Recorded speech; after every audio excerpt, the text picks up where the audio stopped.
terrifically warm. Yes. How's that sound? Yeah, we'll put a positive spin on it. Allison, do you like that? I sure do. I will take it. In fact, we'll start off and talk about those temperatures with a look not just today, but for the entire week ahead. So this is the last week of July, and we're going to be dealing with, again, very typical July-like weather. Our normal high temperature is 91 degrees. Forecasting for today and tomorrow, 92. So pretty much right where we should be. A little bit of a bump up on Thursday to 94, and then we slide back down. Notice that the weekend will be slightly cooler with those high temperatures in the 80s, but overall, either direction, not fluctuating that much from that normal 91, so no extremes in either direction. In addition to just the hot temperatures, especially for the next few days, generally in the upper 80s to low 90s across the area, yes, we're dealing with that very normal summertime humidity. So we're stuck in that very muggy category. Those dew points in the 70s, that's the air that you can feel. Kind of cut it with a knife because it is so thick whenever you step outside. And we're going to be staying there all week long into next week. And paired with that, of course, we have to put the two together: the air temperature, the heat, the humidity, and talk about the max heat index. Overall for the next 4 days, yeah, it can fluctuate on either side of 100, on either side of the triple digits, but Tuesday, Wednesday, Thursday, Friday, we're looking at right around that 100-degree mark for your max heat index. So certainly prepare for the heat. It is normal for us for this time of year, but we still want you to be cautious when you're outside, especially working, doing anything strenuous for the afternoon.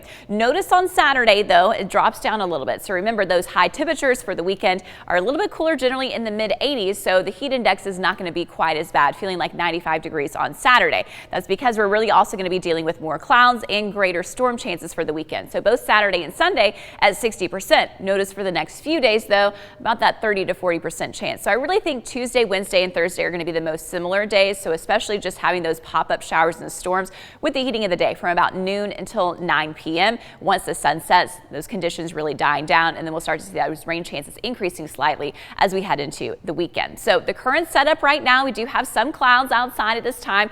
They have been dissipating a little bit over the past couple of hours, but overall still that mix of clouds across the area. A few spots of some patchy fog this morning, reducing visibility, but for most of you, it's just a quiet, calm start to your Tuesday.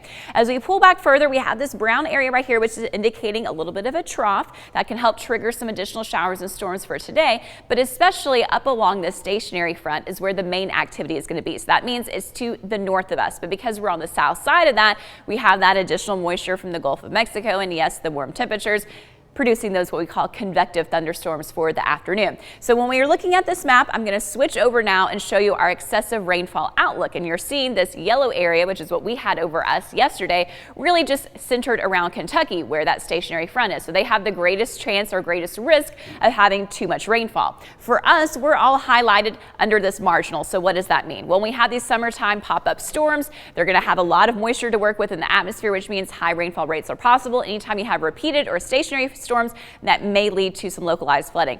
Low end risk, but wanted to let you know that that's in place. Now, this excessive rainfall outlook is very similar to our severe outlook. So this is talking about the potential for damaging gusty winds. Our northern communities are highlighted, that low in chance, level 1 marginal, that we could see an isolated strong to severe storm. They're probably be concerned with today as damaging winds. So I think the biggest thing will be that heavier rainfall if you do get hit with one of those storms. Within that, there will be a couple of storms that may become strong with some gusty wind.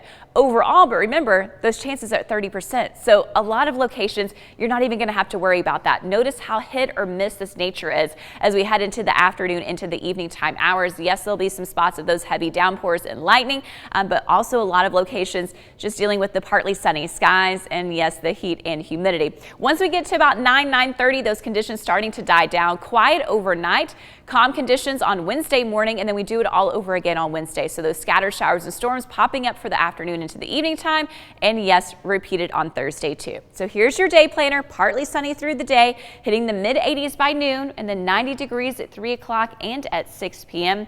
High temperatures today are in the upper 80s to low 90s across the area. I think we'll hit 92 in Chattanooga.